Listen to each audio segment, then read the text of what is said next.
Welcome to the Bill Walton Show, featuring conversations with leaders, entrepreneurs, artists, and thinkers. Fresh perspectives on money, culture, politics, and human flourishing. Interesting people, interesting things. Welcome to the Bill Walton Show. I'm Bill Walton. Identity politics and charges of racism and white privilege pose an existential threat to the American experiment and risk tearing the country apart. And what is stunning and hurtful to many of us is that these explosive charges seem to float free from reality. So I was thrilled to find that Charles Murray, one of America's greatest social scientists, has now weighed in on this with his latest book, Facing Reality: Two Truths About Race in America. In it, he argues that we must confront genuine race differences while at the same time defending our nation's historic commitment to a melting pot and the goal of colorblindness. We cannot have a government that plays racial favorites, that dispenses favors and penalties according to the identity groups that government assigns to Americans. Charles Murray, a scholar at the American Enterprise Institute, which is where I first got to know him, burst into prominence in 1984 with the publication of Losing Ground, which was followed by The Bell Curve in 1994 and Coming Apart in 2012. As you can see from my mini bookcase on the table here, I own and have read most all of Charles' books, and I consider Charles to be a great American.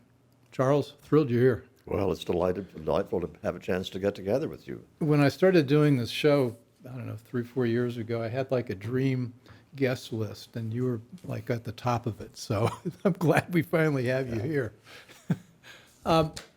Facing Reality: Two Truths About Race in America, by Charles Murray, co-author of The Bell Curve, and that they're interrelated. So why'd you write the book? Well, I wasn't supposed to be writing any more books. I was supposedly done with all of this. And then last July, when there were the protests and the riots, and then the reaction is what stunned me, because there were all these accusations of America being systemically racist, and they were picked up uncritically by the New York Times and the Washington Post and the major networks. And what surprised me and dismayed me was that these major outlets did not say anything about, well, this is complicated. You know, we still have racism in America. I don't deny that. It's still a factor in American life. But there are also other reasons besides racism that we continue to have disparities. And so I finally decided somebody has to say this. If they are going to ignore this kind of evidence and instead say, yes, we're systemically racist, somebody has to push back. So the pushback that you're doing it based on research, a lot of the research you did for the Bell Curve. And, you know, when I call you a social scientist, I want to underline the scientist part of it. I mean, you do extensive data analysis over and over and over again to make sure you get this exactly right. And Bill, I want people watching to know, for one thing, all of the raw databases I used for the work in the book, the text in the book, are downloadable. Encounter Books, which is the publisher for the book, has a website, and they have a page for this book, and you go to that page, you click on them, and you feed these into your Excel or statistical analysis program. If you don't like my conclusions, go ahead and take a look at the data and tell me how you see it differently. So the two differences, the two facts, two truths are? The first is that there is a large difference between criminal offenses, violent offenses, among blacks and among whites. This has all sorts of effects on the functioning of cities, but it especially has effects on policing. So that when police are going into a low-income black neighborhood, they are facing a much more challenging and dangerous environment than when they go out to a white suburb. And being professional police, behaving responsibly, doing the right thing means that they will have to take steps that they don't take in a less challenging environment. They have to worry more about establishing their authority. They have to worry more about taking precautions against threats. They have to call for backup quicker, and a variety of other things which aren't racist. They are being professional. Now, Bill, I am not denying the reality of these videos that have gone viral of a cop shooting a man walking away from him in the back. I am not condoning that. I'm saying it deserves the severest punishment.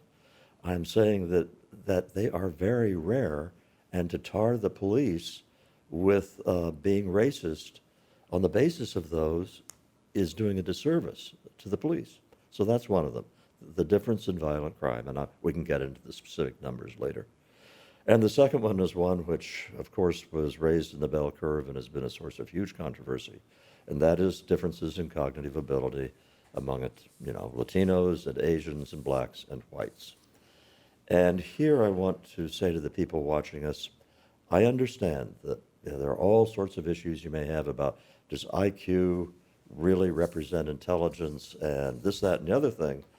I'm talking about a very simple set of empirical statements. When you administer mental tests, can be IQ tests, they can be SATs, they can be tests of reading and writing and math. You find consistently, and have for a long time, significant differences among the races. You in turn have relationships between test scores and job performance, between test scores and performance in the classroom. So when you have difference in test scores, that has implications. It has implications down the road for the success of blacks in occupations, the success in school, and so forth. Once again, there are ways that there are things you need to keep in mind. We're talking about a difference in means, okay? A difference in means does not sort people into separate bins. The way I usually put it is that millions of blacks are smarter than millions of whites. That is also an empirically true statement. It is also true that the entire range of ability, from really dumb to really brilliant, is represented among whites, among blacks, amongst Asians, among Latinos, for all four. If we still treated people as individuals, if that was still the ideal for how we dealt with people, none of these differences would cause any problems. They cause a problem in terms of social consequences for large groups, and we can get into detail on that too. So when you talk about you and I were joking, I took a lot of statistics classes, the bell curve. What is the bell curve? That's the normal distribution, and it's a bell-shaped curve. Okay, it so looks it like goes like this, yep, and it's a down bell. like that. You slope up and you slope down, and so Yep. you get half the population one side if it's normal, and half on the other. Right, And- but everybody's dispersed across it, so that, it just drives me nuts when I talk about these differences in means, and then somebody will name a brilliant black academician or a brilliant black executive, and they say, well, how can you explain that? Easy, because you've got a distribution of ability within blacks as well as within whites. Well, as you can see from my library here, you're one of my leading authors in my library, but you're ranked by one guy. Tom Sowell. Tom,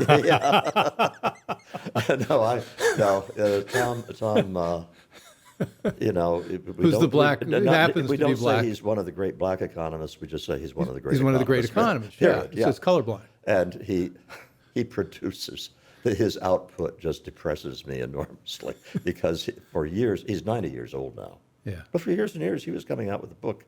It felt like every week, but it wasn't. But they were good. They were substantive.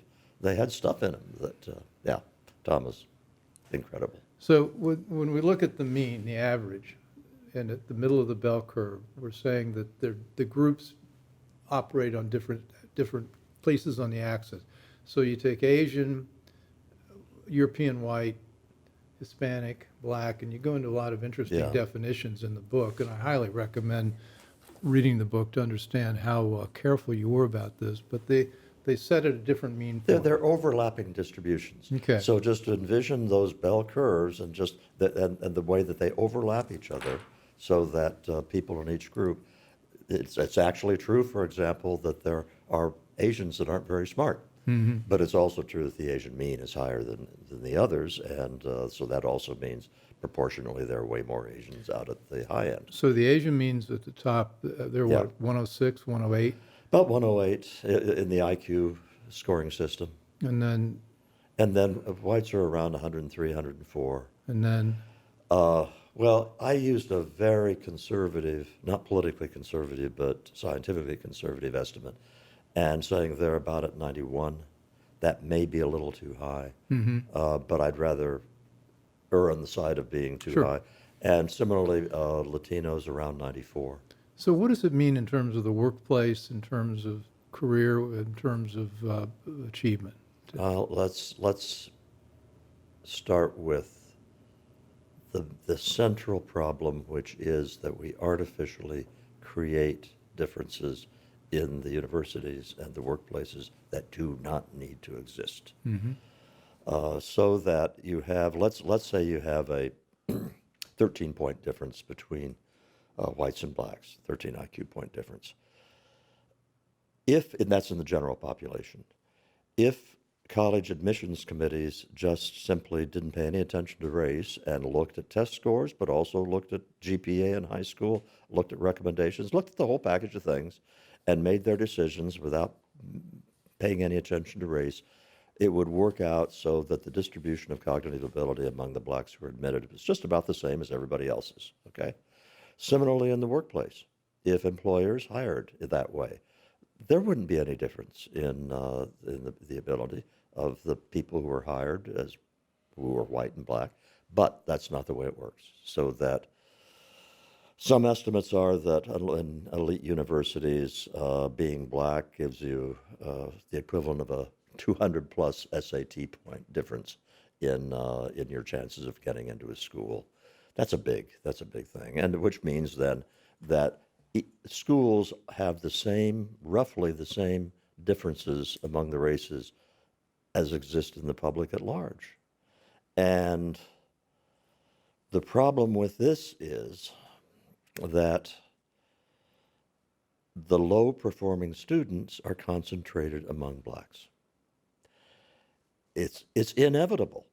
You know, if you are going to admit people with two different standards, I don't care if you're admitting people from Iowa versus people from South Dakota, but you use different standards for admitting them, and one group has a much lower set of scores than the other group, you're going to get differences in classroom performance. And the problem is everybody knows that, and nobody wants to talk about it.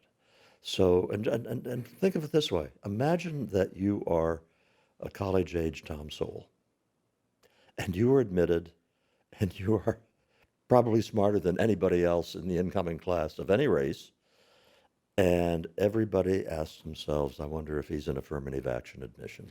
Well, I saw that as, I was CEO of a company involved in private equity and real estate investing and things like that. We hired lots and lots of MBAs, and somebody would say, this guy went to Princeton and Harvard Business School, fantastic, and it's even better, he's black.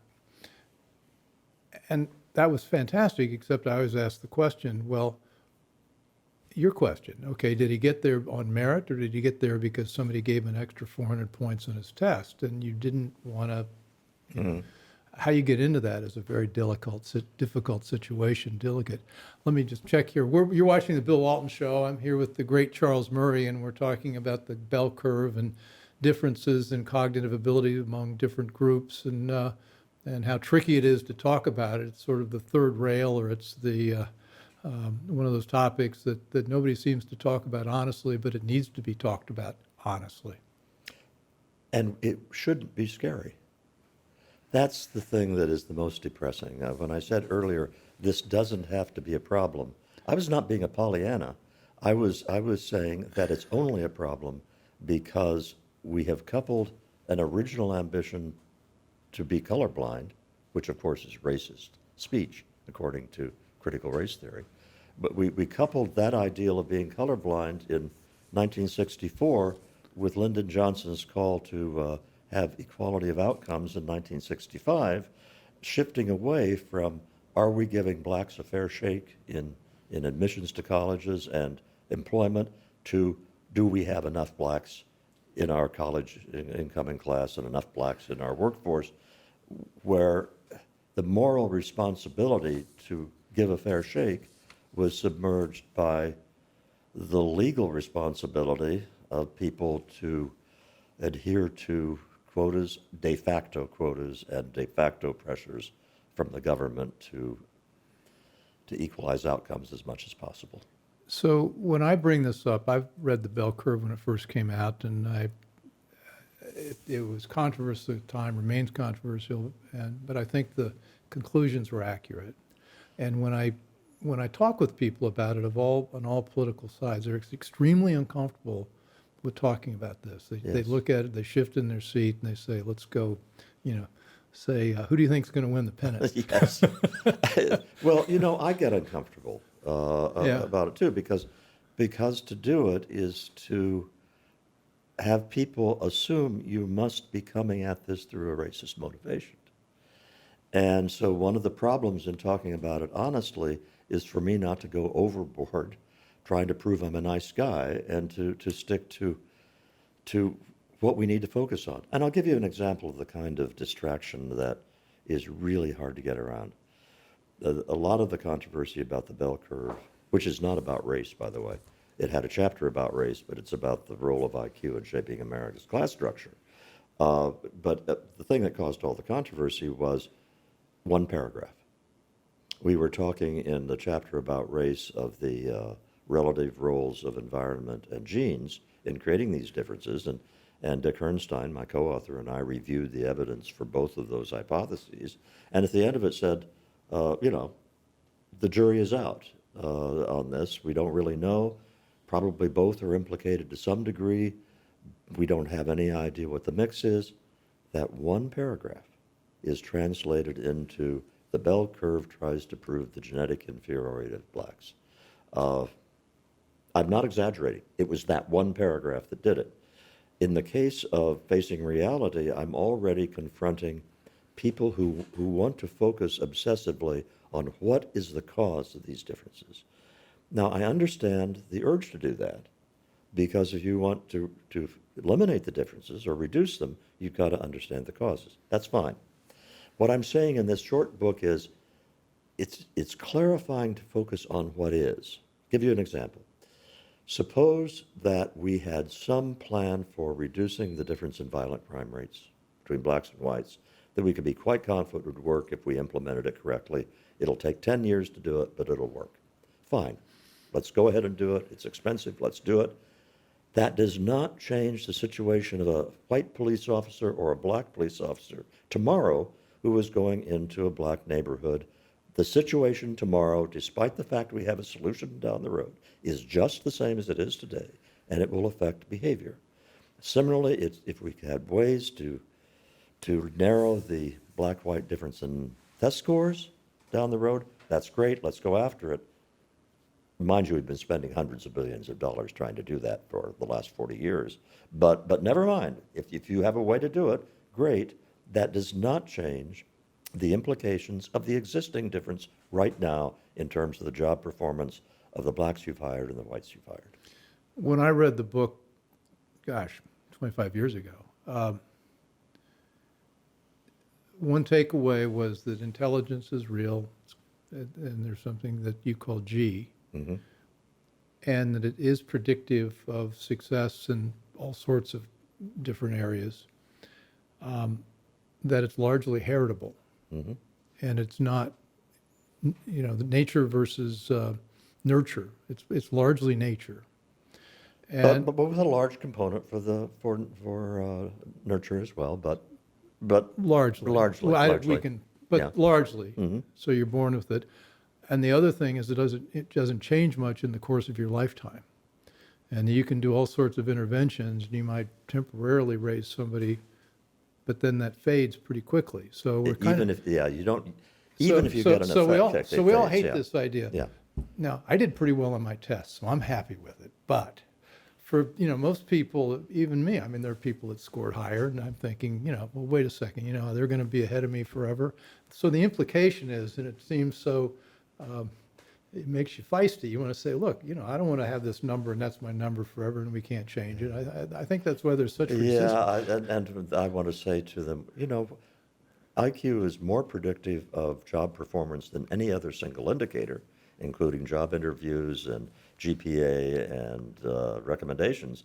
But that doesn't mean it explains everything. In fact, it only explains maybe 16, 20% of the variation, and which means there's a whole lot that besides IQ that goes into it. What are the other parts of that? The other things that exert an influence are personality characteristics such as conscientiousness. That's very helpful.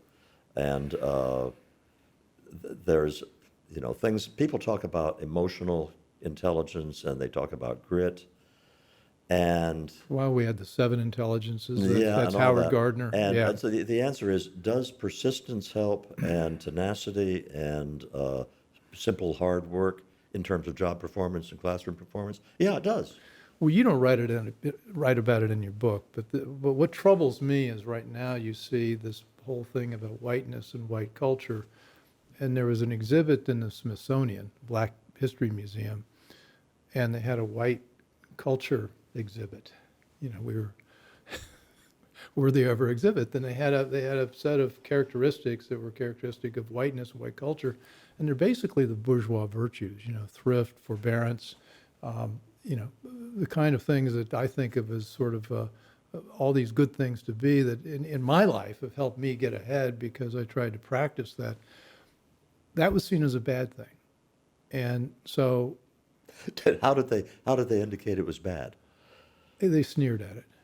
They sneered at it. Whites were rigid, and all the sort of things that may or may not be. The point was they were stereotyping this whiteness, and that was what you didn't want to be. And I don't think there was there wasn't an opposite ideal, but this little cultural framework. I mean, if there are two realities, which would be cognitive ability and propensity for violent crime, I think there's a third force at work, which is what you got to buy into the success factors, the grit and all that sort of thing, the other 84% of things that aren't explained by IQ.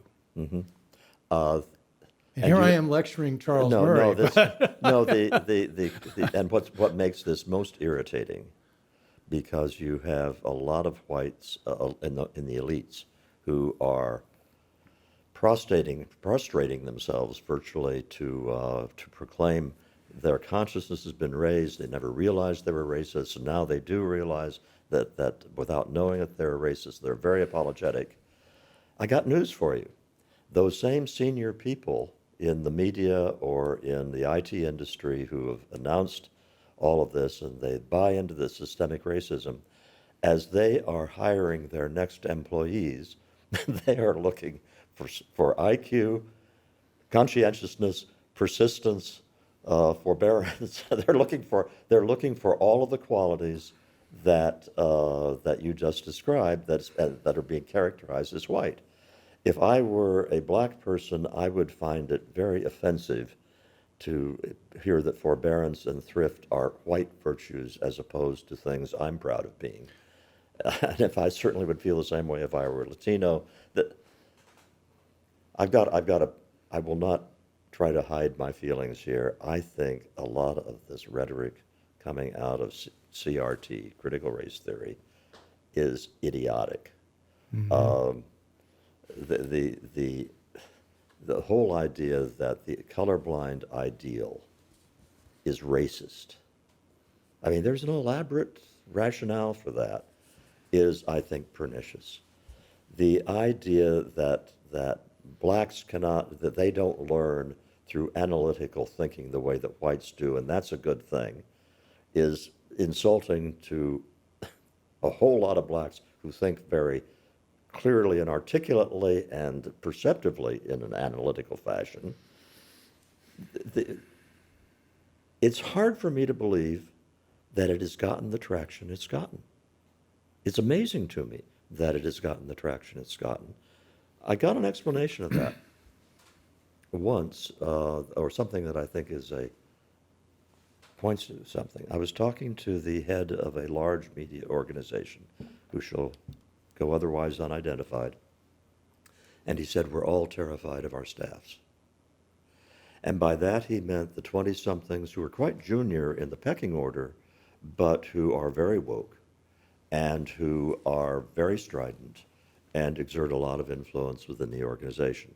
The most dramatic example of that was the way that James Bennett, editor of the editorial page of the New York Times, was forced out for allowing the op-ed by Senator Cotton, which was advocating a position that was held by millions and millions of smart, thoughtful Americans. James Bennett, in my opinion, is one of the finest journalists in America, in the old-fashioned sense of journalists. The idea that he can be pushed out by pressure from below, which is apparently what happened, is pathetic. But so I think a lot of the reason that you see the parroting of the systemic racist line is not because there are no grown-ups in the room in a lot of the media organizations. I think it's because they're terrified of the people who aren't grown-ups. I think the analogy with Chairman Mao's Red Guards is uncomfortably close. I guess we're old enough to know what I'm referring to when I say Chairman Mao's Red Guard. Well, people would just terrorize. Well, yeah, and I guess that was run by his actress wife, and they were basically calling out people who had any education or anybody, and they demonized people by classes, not as individuals. Yeah, and it was youngsters who were doing this. You're watching the Bill Walton Show. I'm here with Charles Murray, and we're talking about the frustrating nature of critical race theory and why it seems to be so unreal in terms of the way the world really works. You mentioned Mao. Sarah and I one of the things Sarah and I do when we're in the car, she reads out loud. Right now she's reading the Modern Times by Paul Johnson. And we came across the chapter on Lenin and the Soviet Union, or when he started the Soviet Union. And one of the first things that Lenin did, he had practically invented it in the 20th century, I think he did, was he took away the notion of individual guilt. He said, you're guilty because you're in this class or that class or this other class. And it doesn't matter who you are as an individual, it's a group guilt. And he committed most of the terrors. And then Mao, 50 years later in China, does roughly the same thing. They call out classes. And America's ignorance of that this is the way totalitarian proceeds. You put people into a group, single out the group, and then. And what we are seeing in its milder form here, and the reason I wrote the book, is not just that I think the critical race theory peddles an incorrect statement about America. We're not a systemically racist society. It also directly repudiates the American creed. Now, when I say American creed, once again, we old-timers know what I'm talking about, but it is not a term that's been in use for decades. But what it meant was, as understood by the millions of people who were drawn to America in the 19th and 20th centuries, was that you come to America and you will be judged for who you are, not by who your parents were, not by your religion, not by your race, color, or creed. That was the ideal expressed in the Declaration of Independence. That was the ideal that Martin Luther King evoked in his famous speech at the Lincoln Memorial. In fact, that speech was basically saying to white America, it's time for you to make good on the promise of the American creed for blacks. So if you say, well, America fell short of achieving that ideal, yeah, we did. We also made huge progress. Oh, yeah. And if we shift to an understanding that we are systemically racist and therefore the power of the state is appropriately used to favor one group over another, it's all over. Or punish. And also punish. And the real danger here, I mean, that's a big enough danger all by itself. Even the way things are, and the way the Biden administration seems to have bought into the systemic racism rhetoric, and it has some programs that are specifically earmarked for blacks, but you don't give the same benefits to whites. That's kind of scary. But the really scary thing is if whites start to adopt identity politics. And here's the nightmare vision I have. you have the elites who have responded very, guiltily to the accusations of the critical race theorists. But you have tens of millions of whites out there who are saying, wait a minute, I'm not a racist. I haven't behaved as a racist. I don't think as a racist.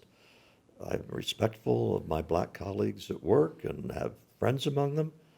And you're telling me that I'm saturated in privilege and I've been oppressing blacks and I'm responsible for all the problems of blacks? Give me a break. And at that, it's only a small step from that to say, to hell with it. If they can play identity politics, so can I. I think we're close to that. I think we're very close. I think particularly with the critical race theory being taught in schools now and the way the parents are waking up to what's in the curriculum, going to school boards, getting absolute pushback from school boards, I think they're waking up to the fact that the school boards, the teachers' unions, the curriculum developers, the teachers' colleges are all aligned against them. And they didn't really know that. Actually, the pandemic did us a favor, made the kids stay home so the parents could find out what they were learning. But we are getting very close to that tipping point. And so I want to say to all those folks, I understand why the temptation to say, you want to play that game? We can play that game. It's a very strong temptation. I also want you to understand that if whites start treating their identity as whites as the framework for thinking about public policy, it's all over.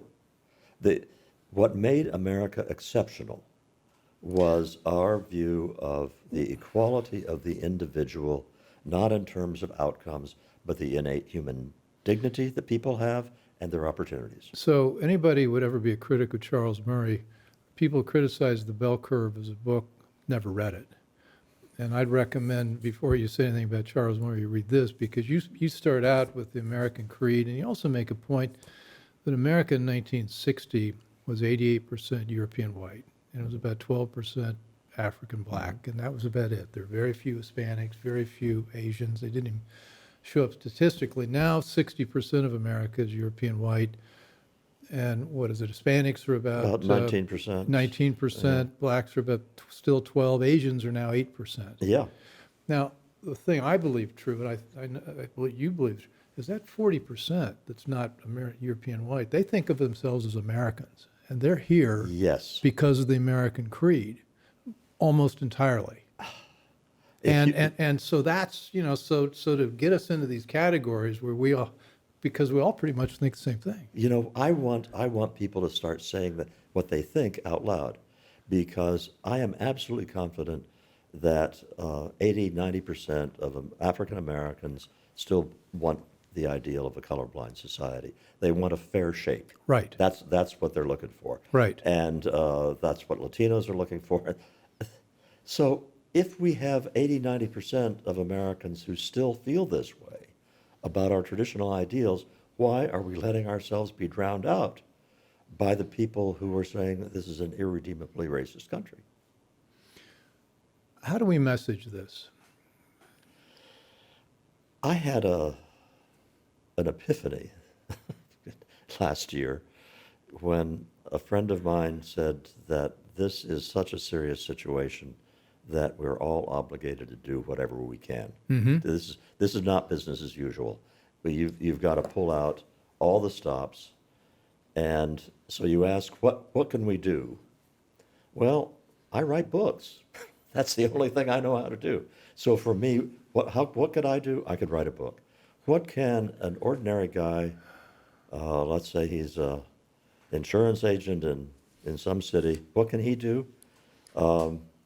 He can start to be more open about this stuff about racist, that colorblind is a racist idea is just crazy. And I especially want him to do it if he's on the center left. If he's a person who's voted Democrat all his life and he's a liberal, but he still believes in the American creed. And lots of people on the center left are like that. I especially want people who are black to start saying that out loud. Say it not publicly in the newspapers, but just say it to fellow blacks, and same with the Latinos. To the extent we all come out of the closet and say we still love this country for what it stands for, that would be a step in the right direction. The real solution is not within our grasp now, but I think we have to think about how we would get there. We should, once again, change the laws so that it is illegal for any government agency to treat people differently according to their race. It's illegal to incentivize others to treat them differently according to their race. That the role of the government is to be impartial when it comes to race, to make every effort possible to maintain that impartiality, because it's only that impartiality that keeps us all safe. So end affirmative action. Root, stock, everything. Everything. Yeah. All of it. All of it. It's not politically feasible right now. But I think don't we have know. to try I and don't figure know. out I how to think get there. I can. There's a real sea change. There's a real changing of views that people say. Look, as I said at the outset, a lot of us are just so saddened, really, that all of a sudden, after you try for years and years to do the right thing, you want to bring people along, year after year after year, to find out, well, that's not enough. Just the fact that you're white is makes you, an enemy of the people. And, Yeah.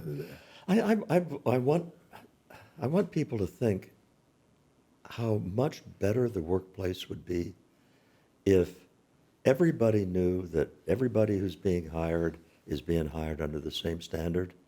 How wonderful that would be for whites who right now are not happy, saying to themselves, I wonder if this is an affirmative action hire, how nice it would be if you were black and know that nobody was thinking that about you, and know that the reason nobody's thinking about you is because you got in through exactly the same standards that everybody else here was hired. was it in your book, or did Douglas Murray put it in his book, about the percentage of these classes of people that are employees of Google? Mm-hmm. Take a guess. A lot of Asians. A lot of Asians. It's about 40% Asian or I something know like it is. that. Like 1% black, 1% Hispanic. Yep. Yep. It looks like Hong Kong. One of the things that is going to be interesting over the next decade, as Asians go from 6 or 8% of the population to 10, 12, 14% of the population, is that given the incredible productivity they bring to the workplace and so forth, there's going to be major changes, I think, for the better, but in the way that elite industries are run. Well, and they also have the cultural values. They've They got the also- IQ, they but also- they've got the what Europeans call bourgeois virtues, but they've got that in spades. Believe me, I've witnessed it firsthand how the Asian culture works, and the incentives for the children to do well in school that Asian parents impose are multiples of the pressures that white parents bring to bear on that. That's just a statement of fact. Well, circling back to just staying with this idea of ending affirmative action and treating us as Americans who believe in the American creed and want to bring people in who support that, your notion about these kids that because of the affirmative action criteria get into colleges, it really hurts them.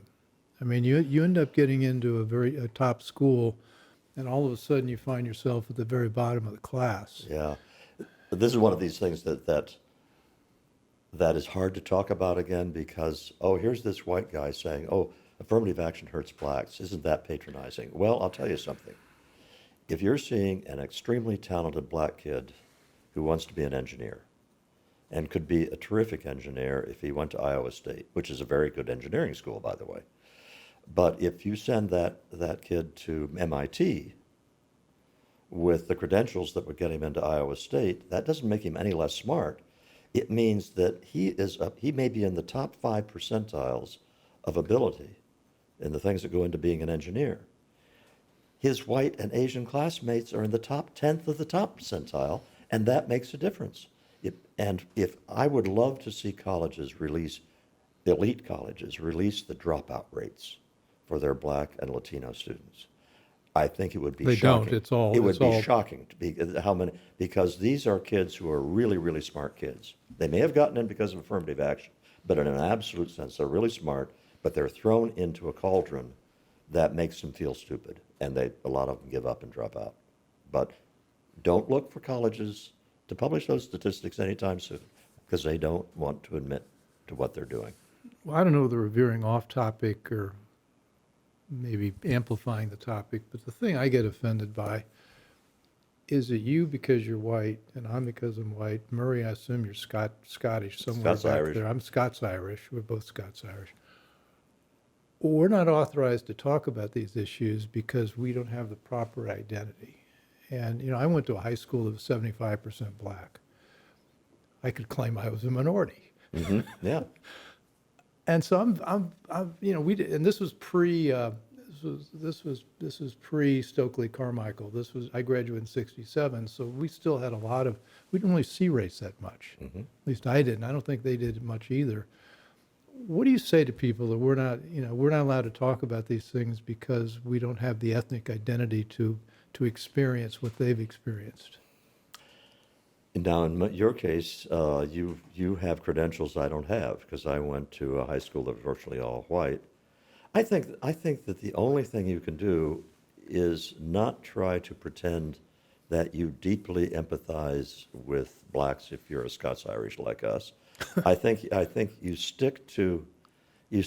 be as dispassionate as possible, and also in what's appropriately sympathetic when you see things happening to black kids that if they happen to your kids, you would get very angry about. That's one thing we can do. Another thing is, we're Scots-Irish, right? You know what Scots-Irish are famous for? Being drunk and violent. Whiskey, yeah. So my thought was immediately so whiskey. You're proud of your Scots-Irish ancestry. I'm proud of mine. But the fact is, there's a lot of drunkenness and violence in our but it's history. also, remember the Highlands clearance? Oh yeah, in Scotland. Yeah. I mean, the Brits or the Lords basically said, look, we'd rather have sheep than people. And so they cleared all the Scots off the Highlands. That's why we ended up in the Appalachians. Well, we were talking about violent crime and black-white differences in violent crime. What do you think the differences were between the Scots-Irish and the Quakers?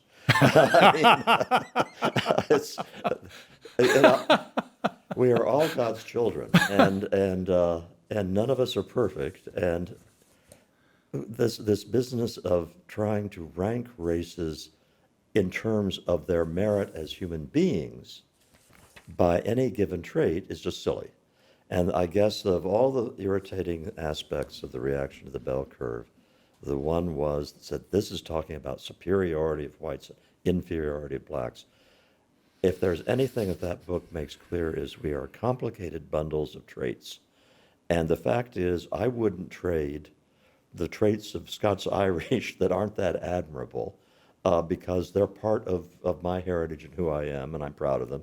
That is true of every race. It's true of men thinking about being males. It's true of women about being females. The idea that we are rank ordered from superior to inferior is not just morally wrong, it is empirically stupid. I think that's a wrap. I was going to sum it up, but the book you've got the solution that's not within our grasp is end affirmative action. That's the ideal. Just get rid of all the different categories. But the one that is within our grasp, as I think you just summarized, is where we talk about the idea of restoring the American creed. Yeah, and that we express openly and proudly that America's ideal is to take every person as they come, and that it is wrong to label people according to any of their identities, and that identity politics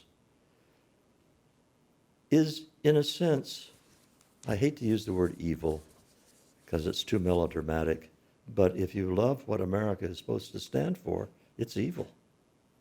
Yeah. Charles Murray, thank you. Always a good Hope we're going to get you back. I want to get you back again to talk about the stack of books here and how you progressed. And there's a lot in here, and there's a lot in you. And love to do it. Okay, great. We'll have you back soon. Thank you. You've been watching the Bill Walton Show here with Charles Murray, and very interesting book, Facing Reality, which I highly recommend everybody look through. There's a lot of wisdom in this, and you'll learn a lot. So anyway, thanks for joining us, and I'll see you soon. I hope you enjoyed the conversation. Want more? Click the subscribe button or head over to thebillwaltonshow.com to choose from over 100 episodes. You can also learn more about our guest on our Interesting People page. And send us your comments. We read every one, and your thoughts help us guide the show. If it's easier for you to listen, check out our podcast page and subscribe there. In return, we'll keep you informed about what's true, what's right, and what's next. Thanks for joining.